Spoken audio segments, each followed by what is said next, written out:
Hey guys, this is SoulRack333 with another review, and here I have the NECA Iron Maiden Peace of Mind Eddie. Now, Iron Maiden is my favorite band. I love them, but that's funny because the first time I heard them, I did not like them at all. Around that time, in the 80s, you saw a lot of people wearing Iron Maiden shirts, Metallica, Slayer shirts, you and so I saw it. I didn't know who they were, but I saw it, and but what I was listening to was whatever was on the radio. So, pop, rock, rap, metal, whatever was on the radio. And then, the first thing I bought with my allowance money was rock set, and I thought they were metal. And but I liked it, and then and right around that time I thought Danzig was death metal. So yeah, I had no musical knowledge at all. Thought Roxette was metal, thought Danzig was death metal. But I learned. The next album I bought with my money was Skid Row, and because of 18 in Life, and the whole album was amazing. So there's a lot of cool songs on there. And then from there, I just went heavier. I got into Motley Crue, Dr. Feelgood, and then Girls, Girls, Girls. My first concert was Motley Crue for the Dr. Feelgood tour. And then, but I never went backwards. I never went back and bought their older albums. I just kept moving forward. Poison released Unskinny Bob, so I bought that album, but I never went backwards and got their older stuff. Then finally got into Metallica because I had older cousins who had their stuff, and I listened to it, and Metallica became my favorite band. I even learned how to play all of their songs from the first 4 albums. I think, though, because of that, I got sick of Metallica. Then they sold out, and now I just can't stand them. I just can't listen to them at all anymore. They went from awesome, thrash metal band to now they're just dad rock. It's cool if you still like them. I can't. I think the new album is just boring. And to me, they are not a factor in my life. And then, around that time, I was getting into Megadeth, Testament, Slayer, Sepultura, and my brother had Somewhere in Time. The album looked cool, the cover looked cool, and I just listened to it, and I hated it, didn't like it. He also had Killers, and I was thinking older albums are usually better, so I gave that one a shot and liked it. I was blown away with the opening track, the Ides of March going into Wrathchild. It was amazing. I actually thought it was the same singer. I didn't, I didn't know it was a different singer, but I liked it. And then I had another cousin that had Power Slave, gave that one a shot, and by the time you get to the 3rd track, I was hooked. I knew, I finally got it. And it starts with Aces High, then 2 Minutes to Midnight, and then Lost for Words, the instrumental. Nope, I was hooked. I became a Maiden fan. And then I started buying everything that I could. And I think the album that was out at the time was No Prayer for the Dying. And I don't remember if I got all of them and then went back to Somewhere in Time, or if Fear of the Dark had just come out and then I went back to Somewhere in Time. But either way, eventually I went back to Somewhere in Time, and it's now my favorite album. So that is my musical journey with Maiden. Now, I resisted buying this because of the price. I think the NECA figures are way too expensive. But I finally gave in. I was hoping to see a review of this guy, but this one guy that reviewed just kept talking about the box. Yeah, the box is cool. Has the album art. I love the Derek Riggs art. I wish, maybe there is, but I wish there's an Iron Maiden book of just artwork. That would be awesome. I never even noticed that.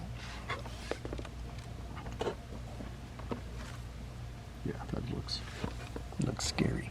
I'm trying to pose him in that.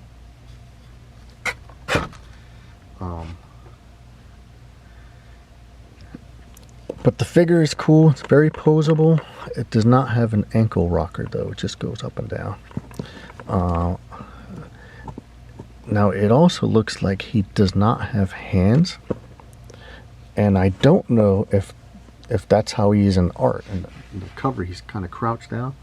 So that can be either his hands are chopped off and then he's strapped into the straitjacket, or I think this is just a cost-cutting measure because his arms are strapped in. I kind of want to take the straitjacket off and give him a pair of Marvel Legends hands, even though it's going to be covered up. Yeah, that looks really cool. And yeah, this album is amazing. It's the fourth album. It's the first one with Nico McBrain on drums, solidifying their classic lineup. And yeah, I think my favorite track on this album is Still Life, and I love To Tame a Land. Doom. Yeah. I mean, there's a lot of cool songs on this album. But I think what I'm going to do is only focus on collecting album Eddies. So here I have Killers. Now this is more of a statue, which I think this might have been a McFarlane one though. But yeah, it's a statue. Yeah, I don't want to buy statues. I want to buy action figures. Now this display broke when I took it off the shelf to make this video. So I'm going to glue it, and I don't care that it broke because I think it's a brittle plastic. So I'm not too bummed by it. I'm just going to glue it in there. Yeah. There's that Killer's Eddie. I also have this Killer's Eddie. This one has arm articulation, but the legs are just in that pose, so it's more of a action figure. Now, even though this isn't an album cover, the album is called Power Slave, so you got the Power Slave Eddie right here. This one is cool. It is posable, but it's hindered by the wrappings, but very posable. This one comes with an alternate head. I have him with that head right there. And then I also have a newer Eddie, the Final Frontier Eddie. In terms of action figures, this is the best one. It has all of the articulation that I like and want. So even though it's not a Derek Riggs Eddie, the figure is cool because it just has everything that I like. So here are all the Eddies that I have. I did see the Aces High Eddie, but I didn't want to buy it. It looks cool, but like I said, I want to buy album art, not singles. So I saw the Trooper Eddie. Don't want that one either. This one I give it a pass because the album is called Power Slave. So even though this Eddie is not on the cover, it's still iconic. Not that the Trooper Eddie isn't iconic, but if I want to limit how many Eddies I get, I'm gonna focus on album covers. The ultimate Eddie for me is the Somewhere in Time Eddie. I want that Eddie. NECA needs to make that Eddie. He just looks so cool. I guess it's called Stranger in a Strange Land. Well, I guess there's two versions. And here's the him in a trench coat. So I want that Eddie or that one. Just love that album cover. I can stare at that album cover. I want the poster of that one.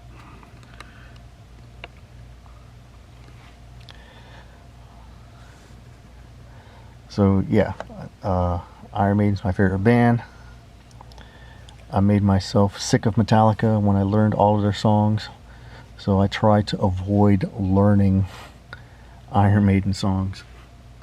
Although I don't think I'll ever get sick of them. I don't think I can learn all the Iron Maiden songs and then get sick of them. I think Metallica just sold out. I do like the newer Maiden stuff. I mean, it's not the same as the old stuff, but I still think it's pretty good. I love the Blaze era stuff. I resisted X Factor because I kept hearing negative things. But I love the music so much that I gave it a shot and loved it. Sometimes you have to ignore the reviewers and make up your own mind, because I love that album. The production could be better, but it wasn't a turnoff. And then Virtual 11, the second album with Blaze, I love that album. It does have the worst Iron Maiden song. I hate The Angel and the Gambler. That is a stupid song. But all the other songs on that album is pretty cool. I was actually looking forward to a third Blaze album before Bruce had to ruin it by rejoining with Adrian Smith. No, I'm glad Bruce rejoined. And then 3 guitars. That's just awesome. A 3-guitar band. I do think they're playing it safe, though. Their newer stuff since Bruce rejoined has been good, but they haven't blown me away. It's awesome live. When they perform those songs live, they sound great. But album-wise, I think maybe the producer. I'm forgetting. Oh my God, I'm forgetting who the original producer was. The classic legend. Oh God. The current producer, Kevin Shirley. Yeah, it sounds good, but I don't know. There's something off. Yeah. And I think, I don't know, I feel like their other producer told them what to do, and I feel this guy is more of a yes man. Like, yeah, sure, let's do that. Yeah, that's cool, that's cool. And so that's why the albums, I don't know. Look, you still gotta, the songwriter is still responsible, but I think there's a way to make the song sound really good, and it comes down to the producer. But I mean, I still like them. You know, I kind of wish. I mean, they tour so much. Do you really need to tour that much? I would prefer albums. This band used to release an album every year. A lot of bands used to do that. Now it just takes 4, 5, 7, 8 years to release an album. Whatever. Anyway, here they all are. I'm starting to ramble. Love Iron Maiden. I can talk Maiden all day.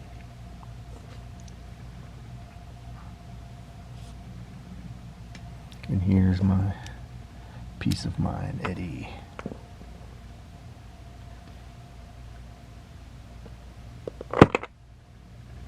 Thanks for watching, guys.